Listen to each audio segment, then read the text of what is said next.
Bonjour, aujourd'hui je vous présente la réalisation d'un bandsi radial. La particularité de ce bandsi, ce qui en fait sa force, c'est qu'il est conçu pour être opérationnel dès la structure montée, même s'il n'est pas fini. Oui, parce qu'on n'a pas forcément les moyens, le temps, d'exécuter un meuble parfait, toute quincaillerie posée, en une seule fois. Un exemple. Les traverses dans la largeur sont conçues de sorte que les coulisses de tiroirs peuvent être fixées dessus sans ajouter de planches ou côtés. Ce que j'utilise dans cette fabrication, ce sont des carrelets de 45 qui me restaient de la véranda. J'ai récupéré également un plan de travail de cuisine qui partait à la benne parce qu'il avait des défauts de fabrication, et également un contreplaqué pour poser la scie radiale dessus. Et quelques chutes qui traînaient à l'atelier pour des plus grosses sections, mais j'aurais pu tout aussi bien doubler les carrelets. Le reste peut venir par la suite pour améliorer le bandsi, le contreplaqué pour les fonds des étagères, les tiroirs, les façades de tiroirs, etc. etc. D'ailleurs, c'est ce que je ferai, les façades de tiroirs, je les ferai plus tard.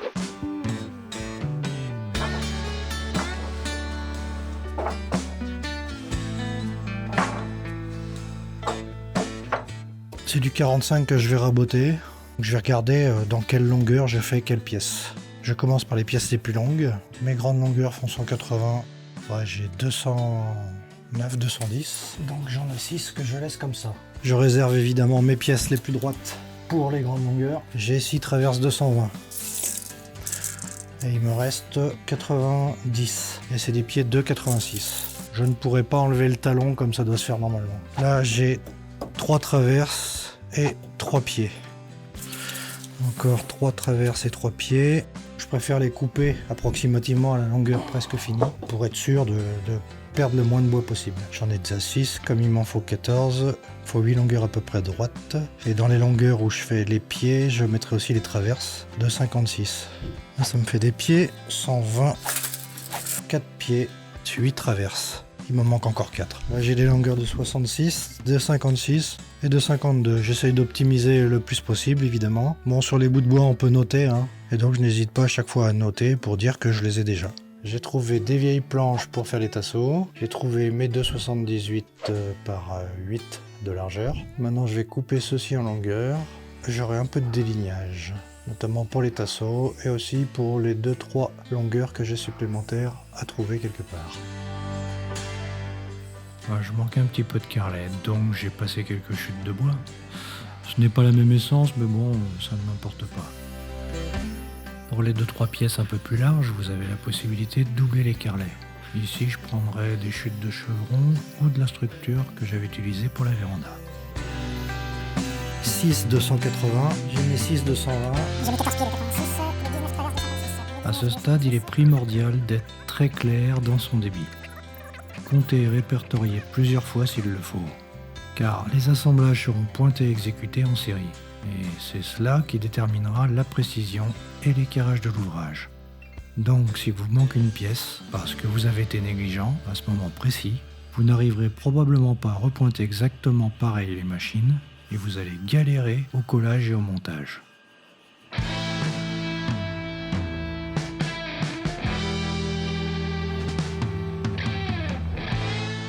Ensuite, le corroyage, c'est-à-dire un dégauchissage sur 2 côtés afin de dresser un angle droit, suivi d'un rabotage pour rendre les 2 autres faces parallèles aux 2 premières. C'est un travail assez long, je l'avoue, mais comme pour tout le reste, il est primordial de l'exécuter convenablement.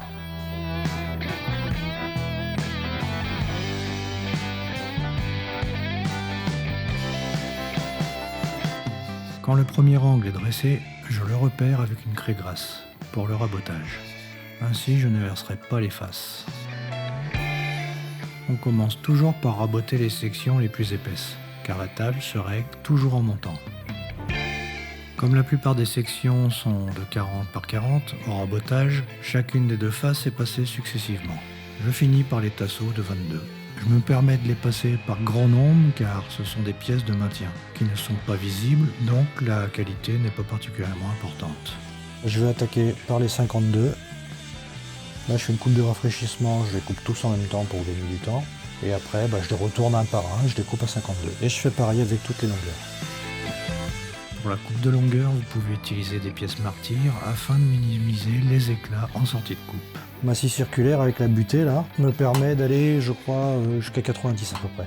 Les grandes longueurs, les 120 et les 180, ceux-là, je les couperai à la scie radiale. Je fais uniquement une coupe de rafraîchissement pour les 120, car ils passent en longueur, mais je les couperai à leur cote finale à la scie radiale. Je fais également un rafraîchissement aux grandes longueurs à la scie radiale. Après, je les coupe par lot de 3 ou de 2, suivant le nombre de pieds par partie du banc de scie. J'aligne parfaitement mes 2 bouts de bois, je les plaque bien contre le guide, et là je viens contre la lame, en essayant de ne pas l'influencer, c'est-à-dire de ne pas la pousser. J'enlève celui-là, qui est déjà coupé, aligné au cul là-bas, parfaitement. Impeccable. Et je finis par les 2 supports de la scie radiale qui, eux, ont une coupe à 45. Avec cette coupe-là et la longueur, ils sont finis. Donc celle qui vient sur le côté du plateau de la scie, eux, ils sont coupés. J'ai pas à les recouper, donc je peux les mettre de côté aussi. Les 7 de 52, pareil, je les mets de côté. Elles n'ont pas d'entaille à faire. Les 56, j'en ai 19 en tout, il n'y en a que 2 qui ont des entailles, donc celles qui ne sont pas entaillées, je les ai mis de côté. Les tasseaux, il faut les mesurer sur place pour être sûr, il suffit que la cote change un petit peu. Je vais commencer par les grandes de 180. Je vais en tracer une de chaque, toutes celles qui sont entaillées. Comme ça, ça devrait aller, je devrais pas trop me planter. À chaque bout, j'ai 4 cm d'entaille. Donc ce que je fais, je prends une chute et je trace. Donc l'autre bout, pareil. Dans les traverses de 180, j'ai 54,7. Bon, si je mets les 4, ça ferait 58,7. Donc de l'autre côté, je vais faire 58,7 aussi. Donc normalement, entre chaque entaille, j'ai 54,7. 54,7, j'ai tracé sur les côtés et sur la face. Et aussi en bout, je ne sais pas si on voit, là et là. Les 120, elles ont 4 cm sur les bords. Je vais faire en tracer une à chaque fois.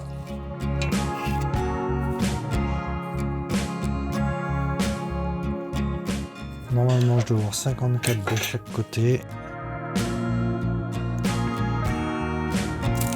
Ouais. Je les dessine, c'est plus pour les reconnaître. Sur les 14, j'en ai 4 qui ne sont pas pareils. Ce sont ceux qui sont au niveau de la scie radiale. J'ai 20,5. Après, j'ai 12,5. 12,5. Après, j'ai 8. Après, j'ai 33 et après, j'ai 8. 33, je mets 4. 4 et 8, ça ferait 12. Nickel, je suis parfait.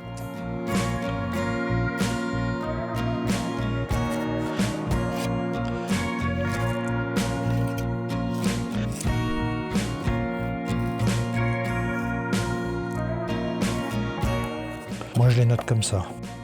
C'est les montants M, je vais les noter. J'ai les 10 autres. 4. Après j'ai 8, 5. 5. Après j'ai 8. Donc là j'ai 12, 5. Et après j'ai re 8. 8 et 4, ça fait 12. 8. Normalement, il me reste 33 au milieu. Impeccable. Mettre celui-là à côté. Ce qui diffère surtout, c'est à l'endroit de la scie. Là, il va y avoir une traverse en plus. Donc normalement, ces traits doivent quand même tomber en même temps. Il n'y a que les traits d'en haut qui ne tombent pas au même endroit. Là, ça saute jusqu'en haut, alors que celui-là, ça saute là et là.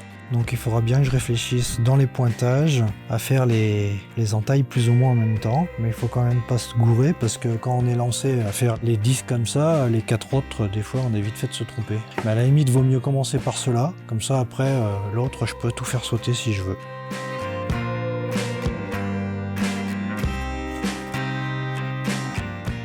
À la demi-épaisseur, ce n'est pas à mi-bois. Il y a un petit décalage. 2 cm et 2 cm. Là, c'est 1,9. Je vais l'écrire sur le bout. 1,9. Donc là, ce sera pareil. Il me reste maintenant la traverse de 78 qui va recevoir les deux qui sont coupés en biais. Il y a 13, 13, les deux de 4 et 36 au milieu. Donc si je fais 4, 13 et 4, ça fait 17. Je mets 4, ça fait 21. Je mets 4, je mets 17, 21. Normalement, il me reste 36. Ben, c'est pas mal. Ça serait pour recevoir ces deux-là. Ça serait une entaille de 4 cm. Et les entailles de 4 au bout.